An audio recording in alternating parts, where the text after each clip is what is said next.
नमस्कार दोस्तों, आप सभी का अभी की दुनिया एकेडी चैनल में है। आज 15 सितंबर 2021 को द हिंदू न्यूज़पेपर के एडिटोरियल सेक्शन की खबरों को पढ़ना शुरू करते हैं। तो आज के एडिटोरियल सेक्शन की जो सबसे बड़ी न्यूज़ है उसका टाइटल है Afghanistan the shape of thing to come. तो चलिए इसे पढ़ते हैं। अफगानिस्तान आने वाली चीजों का आकार। तालिबान शासन ने खुद को संकीर्ण रूप से परिभाषित किया है और स्थिति के सामने आने पर भारत की गेम प्लान को विकसित करना होगा। पाकिस्तान में तालिबान के नए शासन और उसके आकाओं को अफगानिस्तान पर सफलतापूर्वक शासन करने के लिए काफी भाग्य की आवश्यकता है। यह उन्हीं तेजी से सैन्य जीत जितना आसान नहीं होगा। शासन ने खुद को संकीर्ण रूप से परिभाषित किया है और चरमपंथी व्यक्तियों को गले लगाने से न तो अफगान लोगों या अंतर्राष्ट्रीय समुदाय में विश्वास पैदा होता है। अफगानिस्तान एक विविधतापूर्ण स्वतंत्रता प्रेमी देश है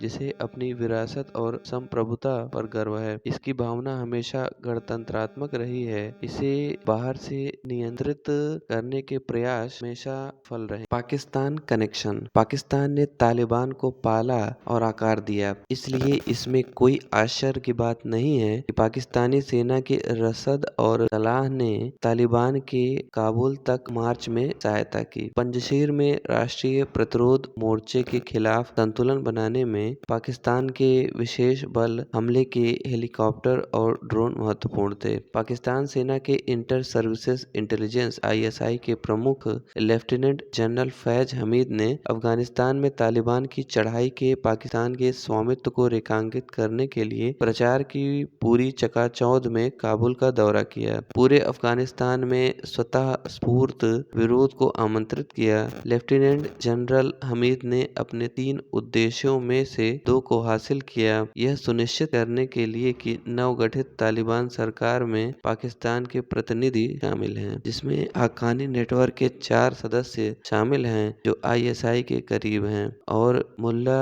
अब्दुल गनी बरादर, तालिबान का सबसे सौम्य चेहरा और सरकार की मुखिया के नौकरी के लिए पूर्व अग्रदूत को वह पद नहीं मिला। उनके निधन की सोशल मीडिया पर अफवाहों के बीच उन्होंने एक ऑडियो बयान जारी कर कहा कि वह जीवित हैं, जबकि लेफ्टिनेंट जनरल हमीद ने मुल्ला बरादर को अफगानिस्तान में नीति निर्माण से बाहर रखने के पाकिस्तान के लक्ष्य को हासिल कर लिया हो, उसे दरकिनार कर दिया और हक्कानी नेटवर्क के हितों को बढ़ावा दिया, जिसके परिणाम स्वरूप सभी पुरुष और पश्तून प्रभुत्व वाली तालिबान सरकार इसे कठिन बना देगी। पाकिस्तान के लिए अंतर्राष्ट्रीय मान्यता और नवेली सरकार के लिए सहायता की मांग करने के लिए। वास्तव में तालिबान सरकार एक सत्यवादी है जो आतंकवाद का है। इसके कई संयुक्त राष्ट्र 1267 प्रतिबंध समिति की आतंकवादी सूची और प्रतिबंधात्मक उपायों के अधीन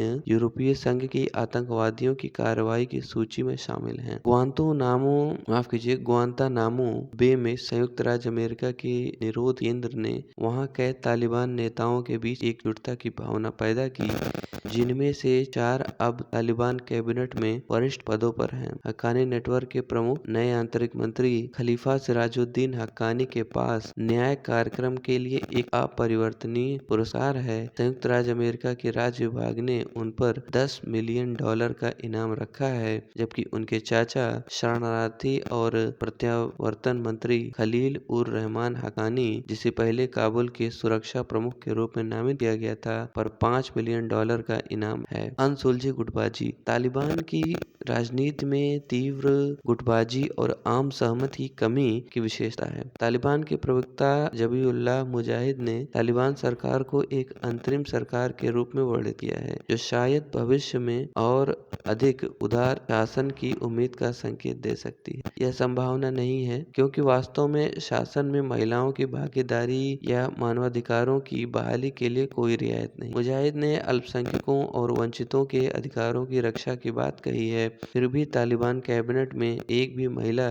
या हजारा नहीं है जो कट्टरपंथियों से भरा हुआ है। लूट के विभाजन के लिए तीव्र पक्षपातपूर्ण प्रतिद्वंदिता और युद्धाभास उस तरीके से दिखाई दे रहा था जिस तरह से विभिन्न तालिबान गुटों की सेना काबुल में महत्वपूर्ण सहूलियत बिंदुओं पर कब्जा करने के लिए दौड़ी थी। पूर्वी और पश्चिमी अफगानिस्तान में तालिबान के सैन्य आयोगों के संबंधित प्रमुख कय्यूम जाकिर और सदर इब्राहिम ने रक्षा और आंतरिक मंत्रालयों पर कब्जा कर लिया। उन्हें जल्दी से कार्यवाहक रक्षा और आंतरिक मंत्री नामित किया गया। इसके बाद से इसे उलट दिया गया है। नए रक्षा मंत्री तालिबान के पूर्व अमीर उल मोमिनीन मुल्ला उमर के बेटे मौलवी याकूब हैं। नए आंतरिक मंत्री के रूप में खलीफा सिराज ने राज्यपालों की नियुक्ति की निगरानी की है। मुल्ला बरादर दो अन्य कंधारियों को नियुक्त करके निष्प्रभावी कर दिया गया है। मुल्ला मोहम्मद हसन अखुंद सरकार के प्रमुख के रूप में और अमीर खान मुत्ताकी विदेश मंत्री के रूप में। अस्तित्व की स्थिति। अफगानिस्तान के नए अमीर उल मोमिनीन नामित होने के बाद अपने पहले बयान में मुल्ला हैबतुल्ला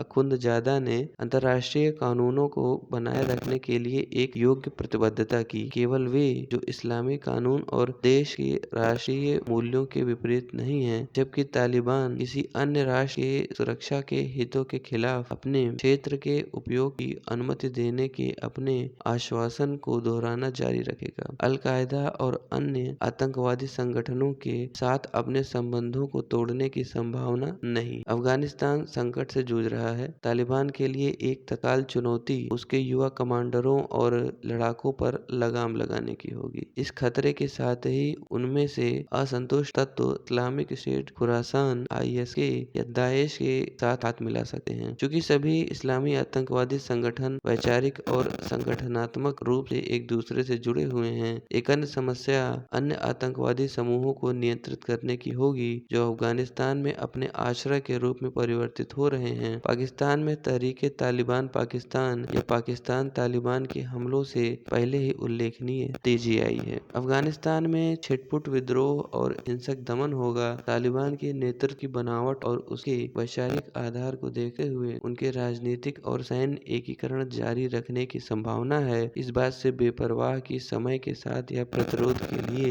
भारी समर्थन को ट्रिगर कर सकता है। यदि इसके रैंकों के भीतर विखंडन होता है, तालिबान शासन का परीक्षण जल्द ही किया जाएगा। तालिबान शासन के लिए एक और चुनौती इसके खिलाफ बढ़ती नाराजगी है। अफगानिस्तान के राष्ट्रीय प्रतिरोध मोर्चा के नेता अहमद मसूद की हाल ही में सभी अफगानों से एक गुलाम और अधीन भविष्य के विरोध करने और अफगान गणराज्य की रक्षा के समर्थन में वृद्धि के परिणाम स्वरूप कई शहरों में प्रदर्शन हुए, जिनमें मुख्य रूप से महिलाएं थीं। भले ही यह कठोर दमन के बाद समाप्त हो गए, लेकिन विरोध में मुखर रूप से व्यक्त पाकिस्तान विरोधी और गणतंत्र समर्थक भावना ने तालिबान शासन को बैकफुट पर ला दिया। अफगानिस्तान में जमे हुए भंडार, बैंकिंग सेवाओं और तरलता की अनुपस्थिति, भोजन, दवाओं और अन्य आवश्यक वस्तुओं की बढ़ती कीमतों, मुद्रा मूल्यह्रास, बेरोजगारी और सेवाओं के निर्माण के पतन का सामना करना पड़ता है। सार्वजनिक वित्त या प्रशासन के लिए कोई पैसा नहीं है। सरकारी कर्मचारियों के लिए वेतन की कोई संभावना नहीं है, क्योंकि अफगानिस्तान के $5.5 बिलियन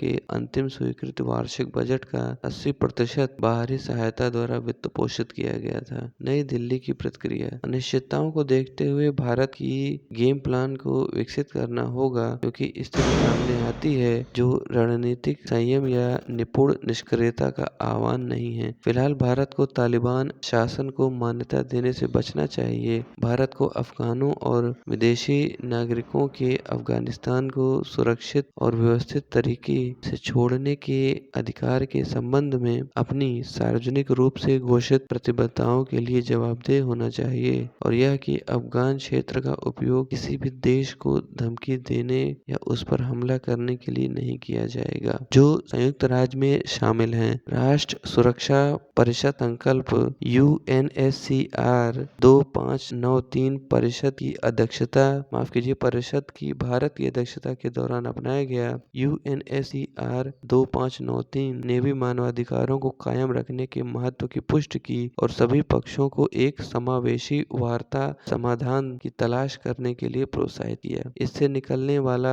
तार्किक कदम भारत के लिए उत्पीड़न के डर से छात्रों और मेडिकल वीजा और अस्थायी वीजा को बहाल करना होगा। अपनी मानवीय और विकास सहायता को फिर से शुरू करने के लिए काबुल में भारतीय दूतावास और उसके वाणिज्य दूतावासों को सुरक्षित रूप से काम करने के लिए सक्षम माहौल का इंतजार करना होगा। बातचीत थी जयंत प्रसाद जी के साथ, जो 2008 से 2010 तक अफगानिस्तान में भारत के राजदूत। इसी के साथ ये न्यूज समाप्त होती। अगली न्यूज का टाइटल है behind the great Indian internet shutdown. चलिए इसे पढ़ते हैं। महान भारतीय इंटरनेट बंद के पीछे। दुनिया की इंटरनेट शटडाउन कैपिटल का टैग सुप्रीम कोर्ट की दिशा निर्देशों के अनुपालन की कमी से उपजा है। 10 जनवरी 2020 को भारत के न्यायालय ने माना कि इंटरनेट के माध्यम से सूचना तक पहुँच भारतीय संविधान के तहत एक मौलिक अधिकार है। यह अनुराधा भसीन बनाम भारत संघ के मामले में था, जहाँ शीर्ष अदालत ने यह भी फैसला सुनाया कि सरकार द्वारा इंटरनेट के उपयोग पर कोई भी प्रतिबंध अस्थायी, दायरे में सीमित, वैध, आवश्यक और आनुपातिक होना चाहिए। कोर्ट ने दोहराया कि इंटरनेट एक्सेस को प्रतिबंधित करने वाले सरकार के आदेश न्यायालयों की समीक्षा के अधीन हैं। उम्मीद यह थी कि यह निर्णय इंटरनेट निलंबन के उदाहरणों को केवल उन असाधारण स्थितियों तक सीमित कर देगा जहां सार्वजनिक आपातकाल या सार्वजनिक सुरक्षा के लिए खतरा है। इंटरनेट एक्सेस को प्रतिबंधित करने के लिए विधायी रूप से अनिवार्य पूर्वापेक्षाएं हैं। दुर्भाग्य से ये वादे अधूरे रह गए हैं। निर्णय के बाद के वर्ष भारत ने पिछले वर्ष की तुलना में इंटरनेट बंद होने के अधिक उदाहरण देखे हैं। भारत के इंटरनेट प्रतिबंध भी 2020 में वैश्विक अर्थव्यवस्था को हुए कुल नुकसान का 70% से अधिक के लिए जिम्मेदार हैं और भारत दुनिया की इंटरनेट शटडाउन राजधानी के रूप में बदनाम है। हाल के प्रतिबंध, जैसा कि हम इसे लिखते हैं, केंद्र शासित प्रदेश जम्मू और कश्मीर (JNK) की सरकार ने कश्मीर की घाटी में मोबाइल डेटा तक पहुंच को प्रतिबंधित कर दिया है। कुछ दिन पहले सभी इंटरनेट सेवाएं बंद कर दी गई थीं। ये प्रतिबंध कट्टरपंथी अलगाववादी नेता सैयद अली शाह गिलानी की मौत के मद्देनजर जारी किए गए हैं। हरियाणा सरकार द्वारा 5 अलग-अलग जिलों में किसानों के विरोध प्रदर्शन के बाद इसी तरह के प्रतिबंध का आदेश दिया गया है, जबकि इन उदाहरणों में सरकारों ने पहुंच को प्रतिबंधित करने वाले आदेश प्रकाशित किए हैं। अनुराधा भसीन, हरियाणा के आदेश सोशल मीडिया पर हैं, लेकिन सरकारी वेबसाइटों पर अपलोड नहीं किए गए हैं। में निर्णय के बावजूद ऐसा प्रकाशन अपवाद बना हुआ है और नियम नहीं है। सॉफ्टवेयर फ्रीडम लॉ सेंटर द्वारा बनाए गए एक इंटरनेट शटडाउन ट्रैकर के अनुसार जुलाई और अगस्त में जम्मू कश्मीर की सरकार ने बारामूला, पुलवामा और शोपियां जिलों में 5 अलग-अलग मौकों पर इंटरनेट सेवाओं को निलंबित कर दिया। इन मामलों में निलंबन आदेश अभी भी सरकार की वेबसाइट पर अपलोड नहीं किए गए हैं। मई 2021 में भी जम्मू कश्मीर सरकार ने इन जिलों में 3 मौकों पर इंटरनेट सेवाओं को निलंबित कर दिया था। इन मामलों में आदेश काफी देर के बाद जून 2021 में प्रकाशित किए गए थे। हालांकि जम्मू कश्मीर सरकार इंटरनेट प्रतिबंध के बारे में सबसे ज्यादा बेपरवाह है, लेकिन वे अकेले अपराधी नहीं हैं। अनुराधा भसीन का अनुपालन भारत के अन्य हिस्सों से भी कम। रोड्स ट्रस्ट इंटरनेट निलंबन आदेशों के प्रकाशन के महत्व को कम करके नहीं आंका जा सकता है। प्रतिबंध में पीड़ित लोग आदेश के प्रभाव में किसी आदेश की वैधता पर सवाल उठाने के लिए न्यायालय का रुख नहीं कर सकते। अधिक से अधिक यदि वे ऐसा करते हैं तो न्यायालय सरकार को आदेश प्रस्तुत करने का निर्देश दे सकता है, लेकिन यह सरकार को प्रतिबंध के समाप्त होने तक आदेश को प्रस्तुत करने में देरी की अनुमति देगा। इससे सरकार को अवैध प्रतिबंधों से छुटकारा पाने में मदद मिलती है। आदेश का यह गैर प्रकाशन सरकार में जनता के विश्वास को भी कम करता है। इंटरनेट इस दिन और युग में एक आवश्यकता है और सार्वजनिक रूप से प्रकट किए गए कारणों के बिना प्रतिबंध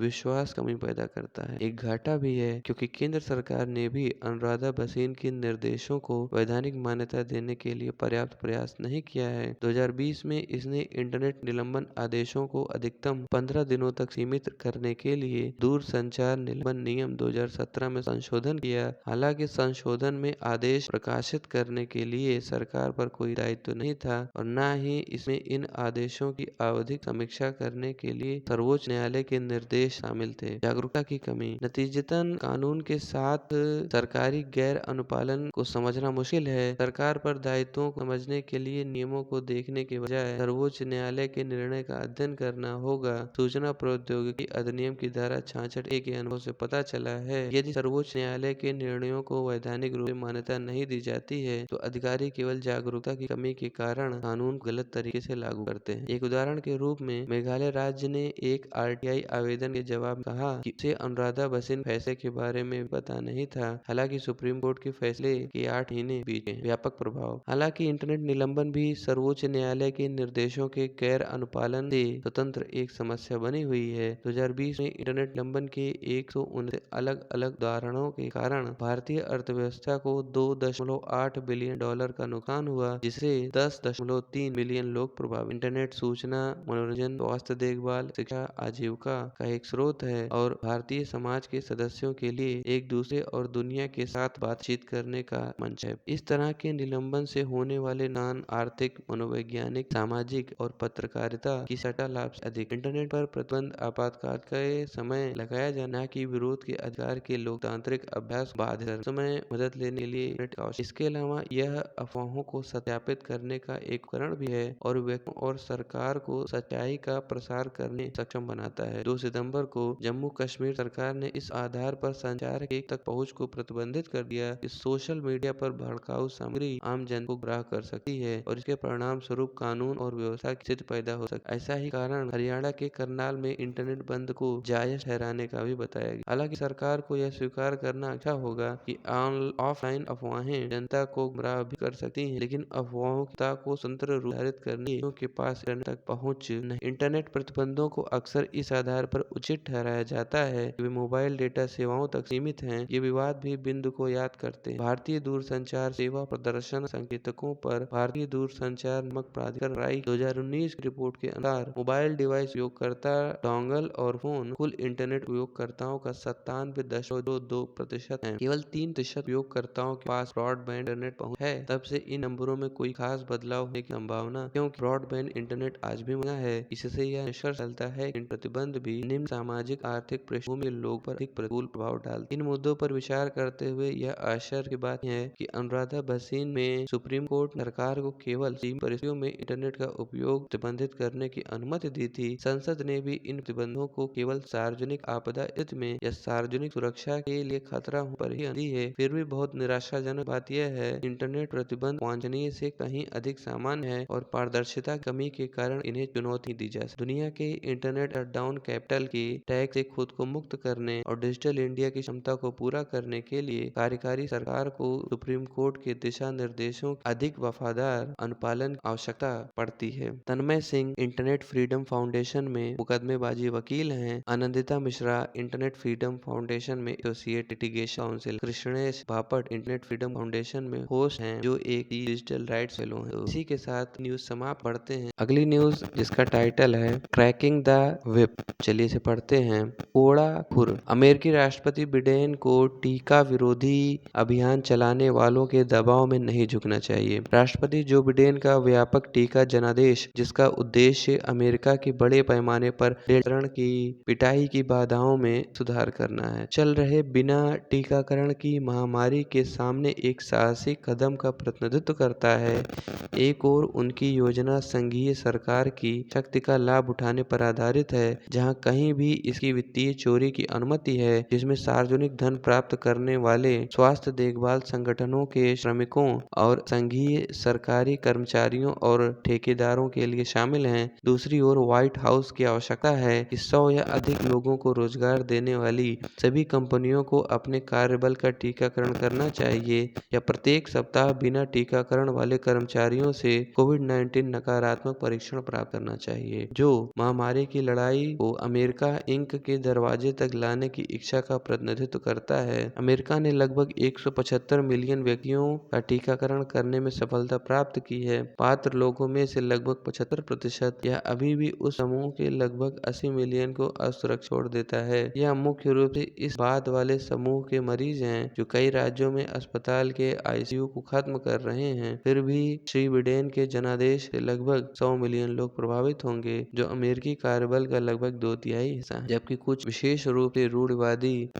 हलकों में जनादेश टीका को स्वतंत्रता के उल्लंघन के रूप में खारिज कर दिया है। इस बिंदु पर अमेरिका के लिए कुछ वैकल्पिक विकल्प होने की संभावना है। फिर महामारी संकट से निपटने के लिए श्री बिडेन की अनुमोदन रेटिंग क्यों फिसल रही है? एक हद तक इसे इस तथ्य से समझाया जा सकता है कि अमेरिकियों को वर्तमान संदर्भ में भी एक विस्तृत प्रकृति की संघीय सरकार की नीतियों पर गहरा संदेह है। संबंधित रूप से वैक्सीन जनादेश का व्यापार, बड़े और छोटे पर पड़ने वाले प्रभाव के बारे में शायद गहरी चिंता है। उदाहरण के लिए अमेरिकी श्रम विभाग के नए आपातकालीन अस्थायी मानक के लिए बड़े नियोक्ताओं को श्रमिकों को टीका लगवाने के लिए सवैतनिक अवकाश देने की आवश्यकता है। ऐसा करने में विफलता के परिणाम स्वरूप प्रवर्तन कार्रवाई हो सकती है। संभावित रूप से प्रति उल्लंघन $14,000 तक का जुर्माना भी शामिल है। इसी तरह सरकारी कर्मचारियों को अब टीका लगवाने या नौकरी से निकाले जाने के लिए 75 दिन का समय दिया जाता है।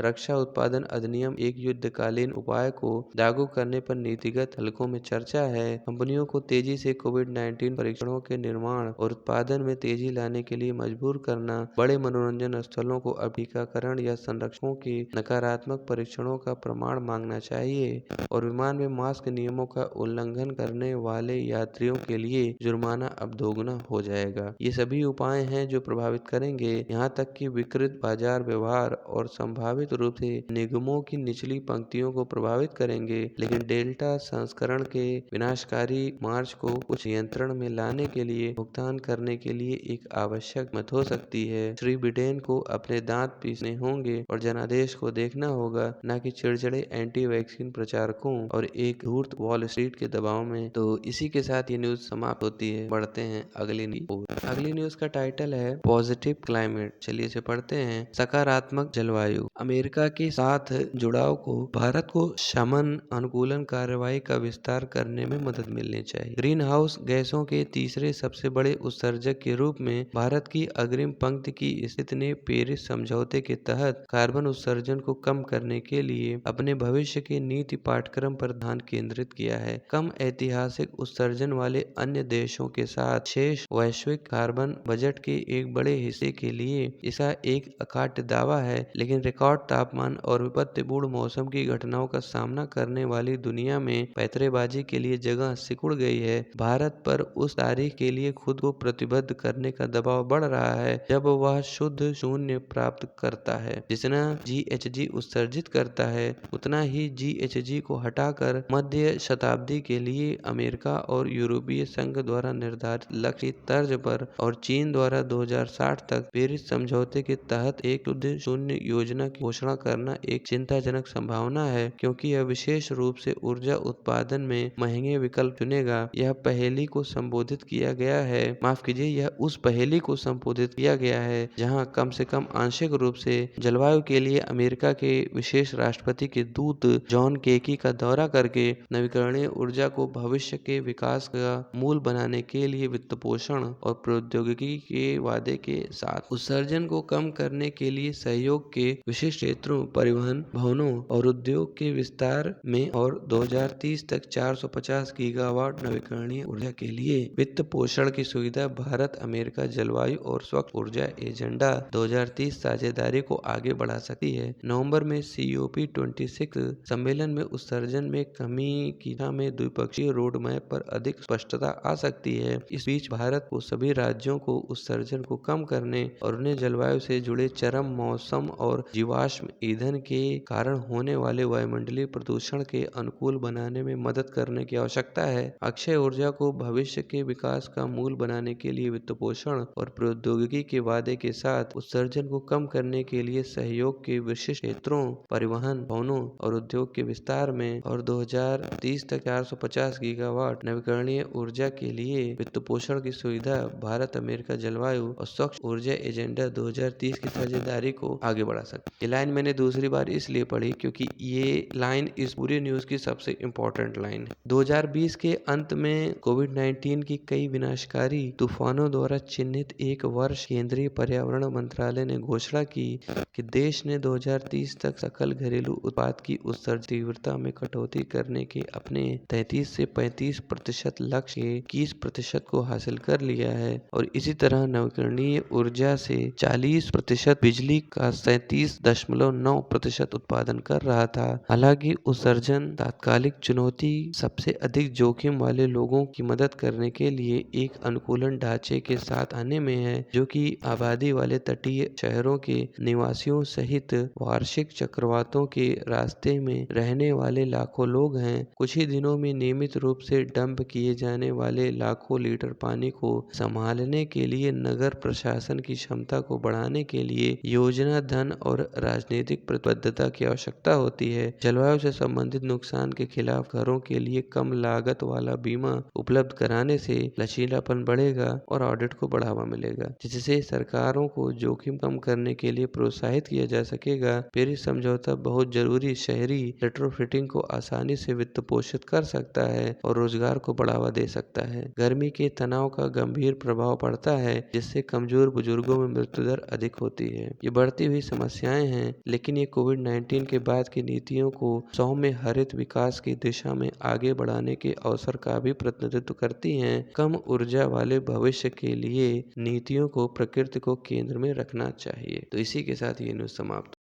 अगली न्यूज जिसका टाइटल है should children be given covid jabs. चलिए इसे पढ़ते हैं। क्या बच्चों को कोविड-19 जैब्स दी जानी चाहिए? स्कूलों को होने वाली बहस को बच्चों के टीकाकरण पर होने वाली चर्चा से अलग कर देना चाहिए। स्कूल बंद होने और आवाजाही पर प्रतिबंध के कारण पिछले 1.5 साल में बच्चों को बहुत नुकसान हुआ है। भारत में फिर से स्कूल खुलने वाले स्कूलों के संदर्भ में बच्चों को कोविड-19 के टीके लगाने पर अब बहुत बहस हो रही है। अभ्यास करने वाले वैज्ञानिकों और संबंधित माता पिता के रूप में हमने इन विषयों पर वैज्ञानिक साहित्य का अनुसरण किया है। विशेष रूप से बच्चों के लिए किसी भी चिकित्सा हस्तक्षेप में सावधानी पूर्वक जोखिम लाभ विश्लेषण शामिल होना चाहिए। कोविड-19 से बच्चों के प्रभावित होने का क्या खतरा है? क्या वैक्सीन का जोखिम इससे कम होने की गारंटी है? क्या परीक्षण दुर्लभ जोखिमों को उजागर करने के लिए डिजाइन किए गए हैं? दीर्घकालिक जोखिमों के बारे में क्या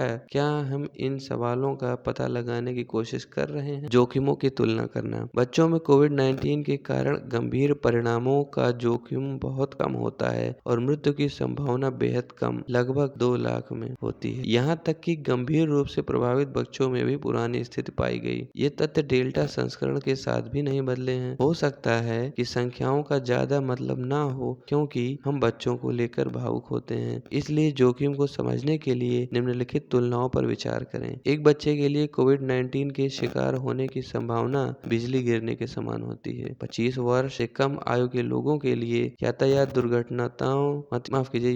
दुर्घटनाओं यहाँ तक कि आत्महत्या का जोखिम कोविड-19 के कारण होने वाली मृत्यु से लगभग 10 गुना अधिक है। यहाँ तक कि बच्चों में लंबे समय तक चलने वाले कोविड-19 लक्षणों का जोखिम भी बहुत कम होता है। अब इसकी तुलना टीकों से होने वाले जोखिम से करते हैं। जबकि वर्तमान कोविड-19 टीकों का जोखिम निश्चित रूप से कम है या शून्य नहीं है। यह प्रासंगिक है क्योंकि बच्चों में गंभीर कोविड-19 का जोखिम कम है। भारत सहित पूरी दुनिया में वयस्कों में गंभीर प्रतिकूल प्रभाव और टीके से संबंधित मौतों दोनों की सूचना मिली है। जोखिम लाभ विश्लेषण के आधार पर ऑस्ट्रेलिया, यूके और कई यूरोपीय देशों ने बच्चों के लिए एस्ट्राजेनेका कोविशील्ड की सिफारिश नहीं की है। 12 वर्ष से अधिक के लिए उपयोग में आने वाले टीके फाइजर, बायोनेटेक और मॉडर्न हैं। ये सभी बच्चों को मायोकार्डिटिस, हृदय की मांसपेशियों की सूजन के खतरे में डालते हैं। अमेरिका के एक हालिया अध्ययन ने 12 से 15 आयु वर्ग के लड़कों के लिए फाइजर वैक्सीन से हृदय संबंधी प्रतिकूल घटना जोखिम के 6000 जोखिम में से 1 की सूचना दी। इजराइल और कनाडा ने भी इसी तरह की संख्या की सूचना दी है। दीर्घकालिक सुरक्षा सुनिश्चित नहीं है। अल्पकालिक प्रभावों के अलावा दीर्घकालिक सुरक्षा का भी प्रश्न है। सभी मौजूदा कोविड-19 टीकों को रोल आउट किया जा रहा है, जिनमें केवल सीमित अल्पकालिक सुरक्षा डेटा है। नैदानिक परीक्षण 2023 तक चलेगा। दीर्घकालिक प्रभाव दिखने में कुछ साल लग सकते हैं। इसके अलावा फाइजर और मॉडर्ना टीके पिछली वैक्सीन तकनीक से एक नई जीन आधारित तकनीकी mRNA का उपयोग करते हैं। इस नई तकनीकी की दीर्घकालिक सुरक्षा स्वयं अज्ञात है। इन पहलुओं को कोविड-19 से कम जोखिम वाले बच्चों का सामना करना पड़ता है। बच्चों के लिए कोई कोविड-19 संबंधित चिकित्सा आपातकाल नहीं है। दीर्घकालिक सुरक्षा के मुद्दे के महत्व को रेखांकित करने वाला एक पहलू यह है कि सभी कोविड-19 वैक्सीन निर्माताओं को शून्य देयता दी गई है। एस्ट्राजेनेका के एक वरिष्ठ अधिकारी ने बताया कि फार्मास्यूटिकल कंपनियों ने शून्य देयता का अनुरोध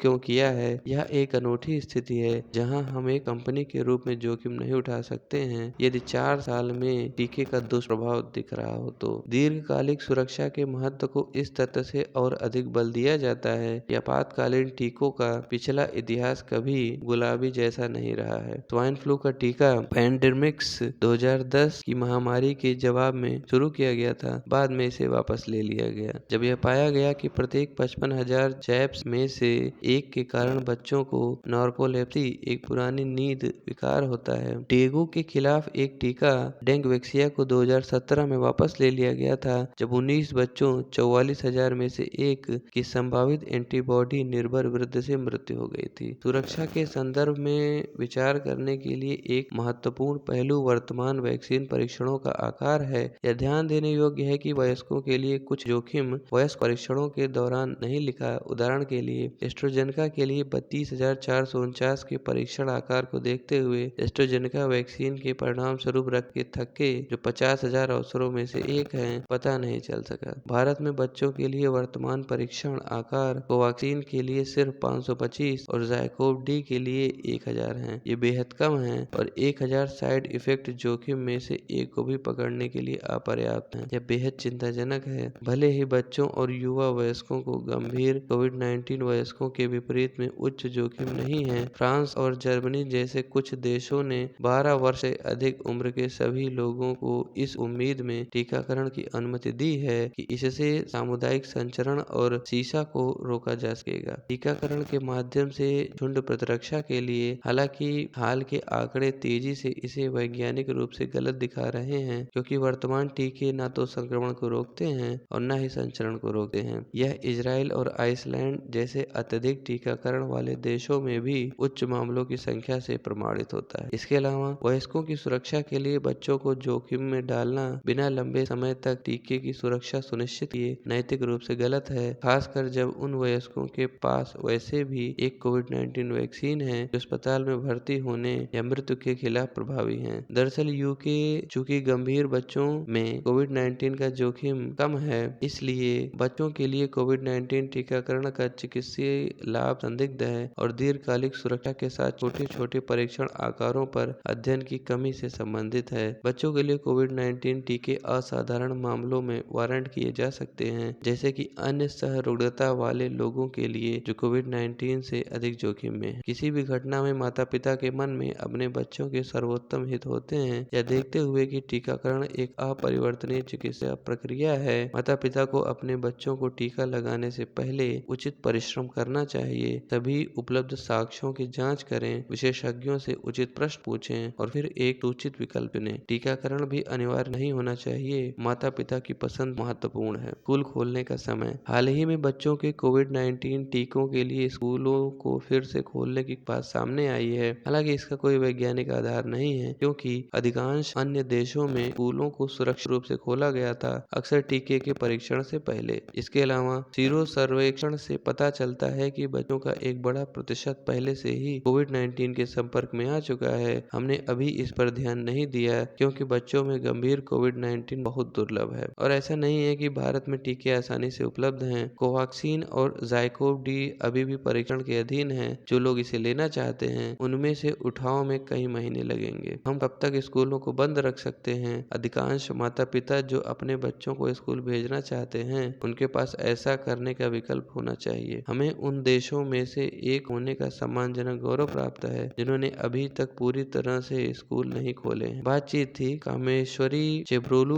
और भास्करन रमन जी के साथ, जो IIT बॉम्बे के कंप्यूटर साइंस एंड इंजीनियरिंग विभाग में फैकल्टी हैं, और व्यक्त किए गए विचार उनके व्यक्तिगत। तो इसी के साथ ये न्यूज समाप्त होती है। अगली न्यूज जिसका टाइटल है partners in the Indo Pacific, चलिए इसे पढ़ते हैं। भारत प्रशांत में भागीदार। भारत और ऑस्ट्रेलिया के बीच 2+ संवाद पहले से ही आर्थिक साझेदारी को सार प्रदान करेगा। कुछ दिनों पहले भारत के रक्षा मंत्री और विदेश मंत्री ने अपने ऑस्ट्रेलियाई समकक्षों के साथ उद्घाटन 2+2 वार्ता की। दोनों देश शांतिपूर्ण और समृद्ध हिंदू प्रशांत क्षेत्र के अपने दृष्टिकोण को लागू करने के लिए कई कदम उठा रहे हैं। संबंधों का सकारात्मक प्रक्षेप वक्र। भारत और ऑस्ट्रेलिया ने अपनी व्यापक रणनीतिक साझेदारी का 1 वर्ष पूरा कर लिया है और उनका बंधन गहरा हो रहा है। प्रधानमंत्री नरेंद्र मोदी और ऑस्ट्रेलियाई प्रधानमंत्री स्कॉट मॉरिसन ने जून 2020 में अपनी द्विपक्षीय रणनीतिक साझेदारी को एक व्यापक रणनीतिक साझेदारी तक बढ़ा दिया। उनका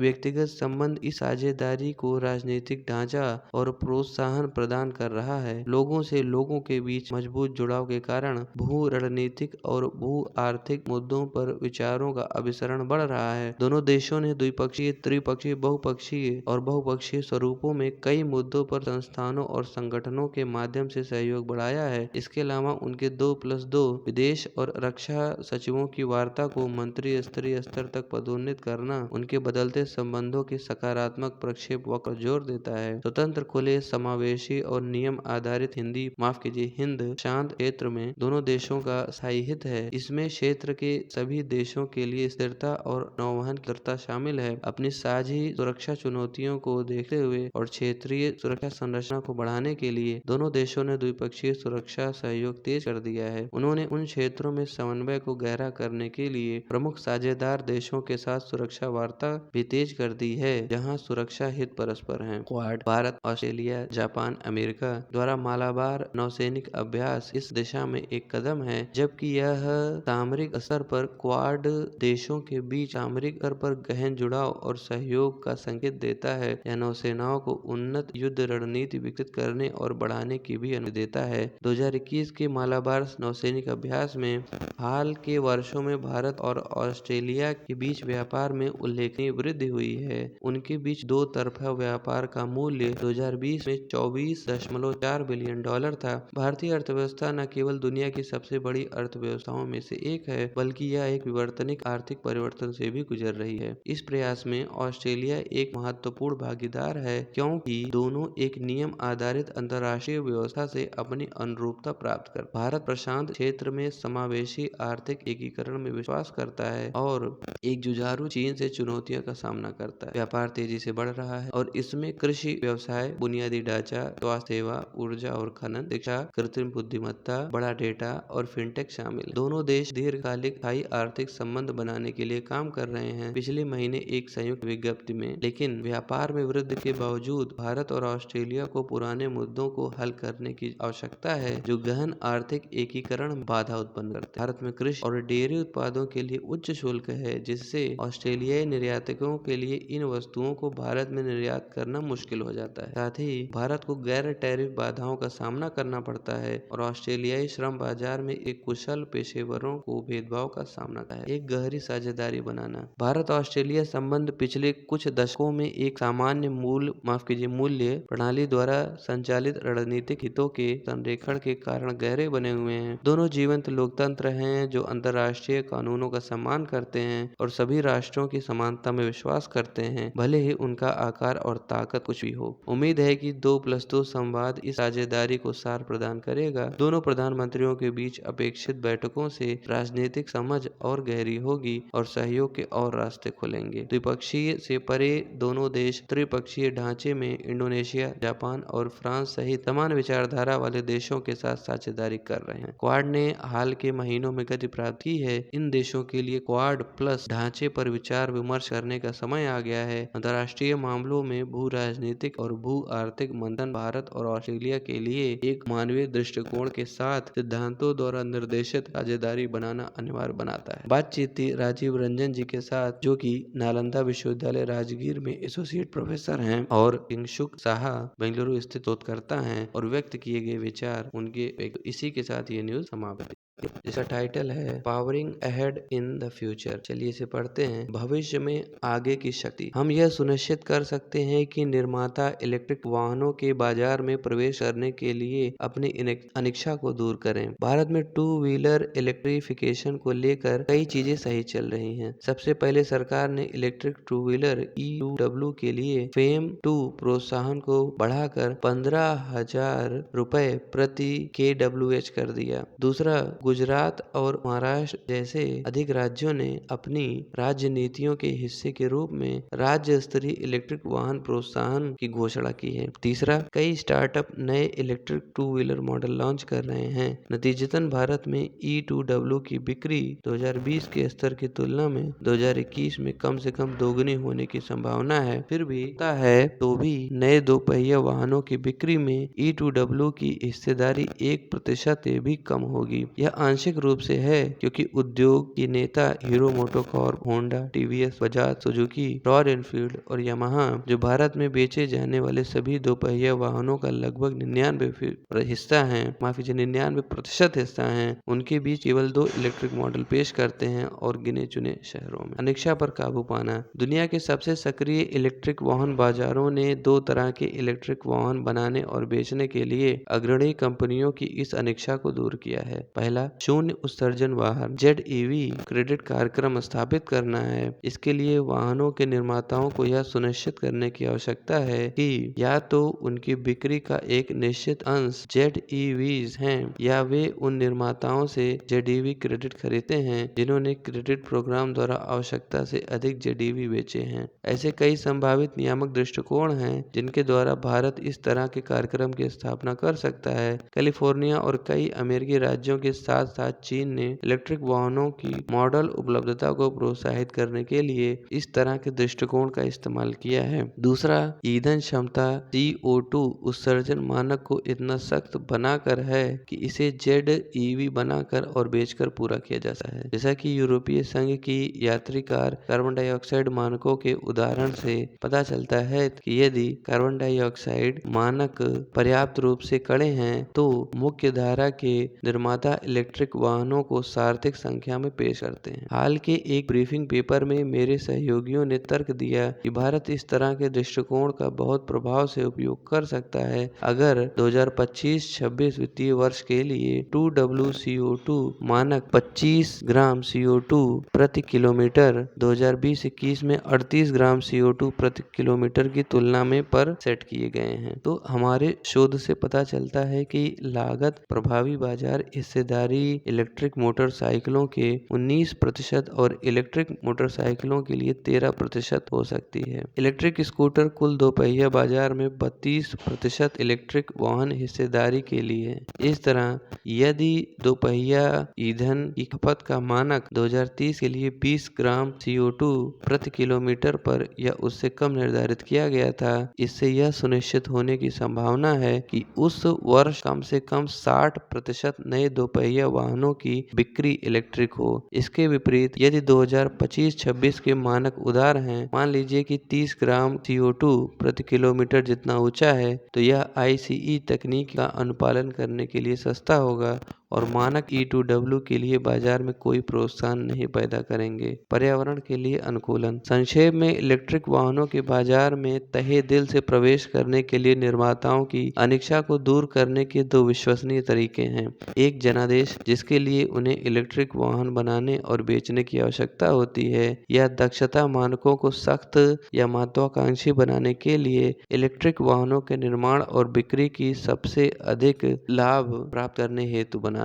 उनके लिए करने की बात। हम जानते हैं कि E2W के स्वामित्व की कुल लागत पहले से ही पेट्रोल दोपहिया वाहनों के साथ प्रतिस्पर्धी है। उदार राज्य और राष्ट्रीय प्रोत्साहनों के लिए पेट्रोल की कीमतें 100 रुपए प्रति लीटर से ऊपर हैं। हम यह भी जानते हैं कि आज खरीदा गया E2W ग्रीन हाउस गैस उत्सर्जन में पूर्ण कमी में योगदान देगा। E2W आज स्वामित्व की कुल लागत के आधार पर लागत प्रभावी है और इस दशक के अंत में अग्रिम लागत समता सतह तक पहुंचने की संभावना है। अब हमें ऊर्जा दक्षता ब्यूरो और सड़क परिवहन और राजमार्ग मंत्रालय के लिए 2025 में 2 ईंधन खपत मानकों को 25 ग्राम CO2 प्रति किलोमीटर और 2030 में 20 ग्राम CO2 प्रति किलोमीटर निर्धारित करने की आवश्यकता है। ऐसा करने से न केवल 30% E2W हिस्सेदारी सुनिश्चित होगी 2025 और 2030 में 60% E2W शेयर, लेकिन यह भारत के लिए 2035 तक सभी दोपहिया सेगमेंट में पूरी तरह से E2W में संक्रमण का मार्ग प्रशस्त करेगा। बातचीत थी अनूप बांधी वाडेकर जी के साथ, जो international council on clean transportation में यात्री वाहन कार्यक्रम निदेशक और भारत निदेशक हैं। तो इसी के साथ ये न्यूज समाप्त होती है। अगली का टाइटल है 2 पाक डिप्लोमेट्स शिफ्ट एलिजियंस। चलिए इसे पढ़ते हैं। 2 पाक राजनयिकों ने निष्ठा बदली। यह आज से 50 साल पहले 15 सितंबर 1921 की बात है। 2 पाकिस्तानी राजनयिक कल बांग्लादेश सरकार में शामिल हो गए। उनमें से एक फिलीपींस में पाकिस्तानी राजदूत श्री खुर्रम पन्नी और दूसरा लागोस में 34 वर्षीय पाकिस्तानी राजनयिक श्री मोयुद्दीन अहमद जयगीरदार थे। श्री खुर्रम पन्नी 49 वर्ष बांग्लादेश के कारण दोष देने वाले राजदूत रैंक के पहले राजनयिक हैं और पिछले साल मनीला में राजदूत के रूप में आए थे और उनका कार्यकाल अगले महीने के अंत तक समाप्त होने वाला नहीं है।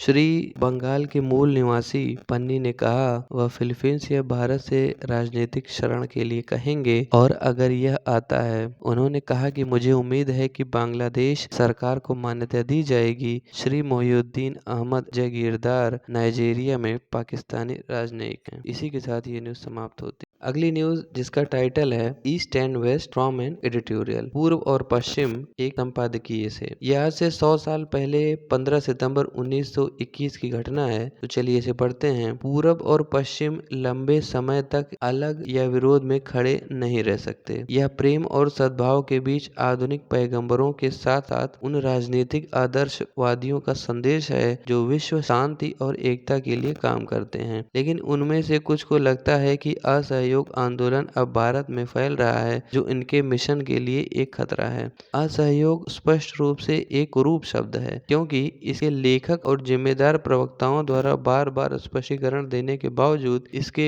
व्यक्त दायरे और उद्देश्य के बारे में गलतफहमी अभी भी उनके दिमाग में बनी हुई है। हमें असहयोग के कट्टर शत्रुओं की आलोचनाओं की परवाह नहीं है, जो जानबूझकर इस शब्द को भारतीय स्वतंत्रता के इच्छुक विरोधियों के रूप में गलत व्याख्या करते हैं। हमें उनका कोई स्पष्टीकरण नहीं देना है, क्योंकि उनका अंधापन स्वार्थ से पैदा हुआ है। लेकिन कुछ और भी है। भारत के सबसे सच्चे पुत्रों और मित्रों में से जो स्वभाव या दृष्टिकोण के अंतर के कारण इस शब्द को उसके उचित अर्थ या दायरे में समझने में असमर्थ हैं, या इसके अनिश्चित निहितार्थ और अतिरंजित व्याख्याओं से डरते हैं, वे असहयोग को इसके पूर्ण महत्व के रूप में मानते हैं, जिसका अर्थ है कि सभी प्रकार के सहयोग और पारस्परिक सेवा भौतिक, नैतिक और सांस्कृतिक को अस्वीकार करना या वापस लेना और आसपास की दुनिया से इस तरह के एकमात्र अलगाव में शामिल खतरों को इंगित करना। तो इसी के साथ ये न्यूज समाप्त होती है। चुके हैं सबसे लास्ट न्यूज पे, जिसका टाइटल है, जो कि डेटा पॉइंट है, मंडीज टू मार्केट्स। यहाँ पर 2013 से लेकर 2019 के बीच में एग्रीकल्चर हाउस होल्ड के शेयर्स को दिखाया गया है, जिन्होंने अपने उत्पादों को APMC मार्केट में बेचा, और साथ ही साथ उनके भी शेयर को दिखाया गया है जिन्होंने अपने उत्पादों को प्राइवेट ट्रेडर्स को बेचा है। तो दोनों का कंपेरिजन किया गया है। नीचे आप टेबल में आप देख सकते हैं अलग अलग फसलें जैसे पैडी, ज्वार, मैज, व्हीट, ग्राम, तूर, मूंग, मसूर, केन, मस्टर्ड, कॉटन, इन सब का कंपैरिजन दिखाया गया है कि कितना लाभ और कितनी हानि हुई है। इसके साथ ही यहाँ पे ये भी दिखाया गया है कि बहुत सारे किसान ऐसे थे जो मिनिमम सपोर्ट प्रोग्राम और प्रबंधन एजेंसियों से अनभिज्ञ थे, और जिसके कारण इन्होंने अपने उत्पादों को प्रबंधन समितियों को नहीं बेच पाए। और साथ ही साथ बहुत से ऐसे किसान थे जिन्होंने अच्छा दाम न न मिलने के कारण प्रबंधन समितियों को अपने उत्पादों को नहीं बेचा है। और ये रिपोर्ट है विघ्नेश राधाकृष्णन, जैस्मिन नेहलानी और सुमंत सेन जी की। तो इसी के साथ आज की एडिटोरियल सेक्शन की खबरें समाप्त होती हैं, लेकिन इससे पहले आप इस पेज का स्क्रीनशॉट ले लीजिएगा और इसे ध्यान से पढ़ने और समझने की कोशिश कीजिएगा। तो अगर वीडियो आपको अच्छा लगा हो तो वीडियो को लाइक और शेयर करते हुए चैनल को सब्सक्राइब जरूर कीजिएगा और बेल नोटिफिकेशन भी ऑन कर दीजिएगा ताकि आने वाली वीडियोस की नोटिफिकेशन आपको टाइम टू टाइम मिलती रहे। मिलेंगे आपसे अगले वीडियो में, तब तक के लिए धन्यवाद और नमस्कार।